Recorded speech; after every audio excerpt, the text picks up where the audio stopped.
কোরআন বলছে আমি যে শুধু না দেখা জিনিসের কথা বলি তা না, আমি দেখা জিনিসের কথা বলি, না দেখা জিনিসের কথাও বলি। তুমি যদি আমার না দেখা বিষয়গুলো মিথ্যা প্রতিপন্ন করতে চাও, তো আমি দেখা বিষয় যেগুলো বলি সেগুলো আগে মিথ্যা প্রতিপন্ন করো। দেখা জিনিস কি বলেছো তুমি? কোরআন বলছে, আমি বলছি মায়ের পেটে সন্তান জ্বলন্ত মাংসপিণ্ডের মতো থাকে, পারলে মিথ্যা প্রতিপন্ন করে দেখাও।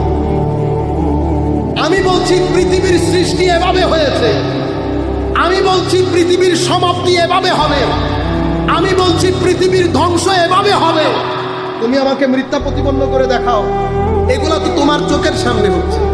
আমি বলছি ইজাস সামাউন ফাতারাত ওয়া ইজাল কাওয়াকিবুন তাসারাত ওয়া ইজাল বিহারু ফুজ্জিরাত।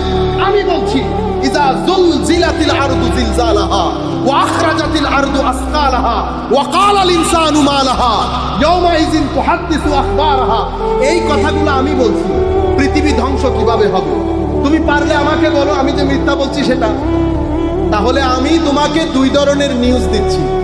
এক ধরনের নিউজ তুমি দেখতে পারবে ওই কথাগুলো আমি সত্য বলছি কি মিথ্যা বলছি সেটাও তুমি পরীক্ষা করে দেখার কোনো সুযোগ। তুমি পরীক্ষা করতে পারবা কোনটা, যেটা তুমি দেখছো সেই কথা যেগুলো বলছি সেইগুলাতে তুমি পরীক্ষা করে দেখো। সেই কারণে আমার নবীর মেরাজকেও আল্লাহ দুই ভাগে ভাগ করেছেন।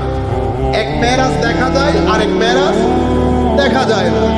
আমার নবী আরশে আজিমে গেছেন, কেউ দেখতে পারবে, কেউ দেখতে পারবে।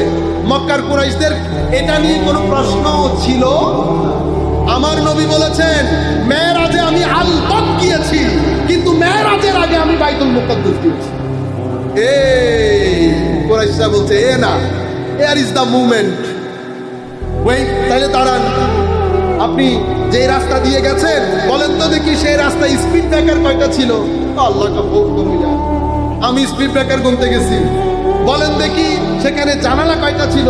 আল্লাহ কা, রাতের অন্ধকারে ভিজিট করতে গেছি, আমি জানালা গুনতে গেছি। আমার নবী বলছেন আমি এম্বারেসমেন্ট সিচুয়েশনে পড়ে গেছি, তারা আমাকে এগুলো কি জিগায়?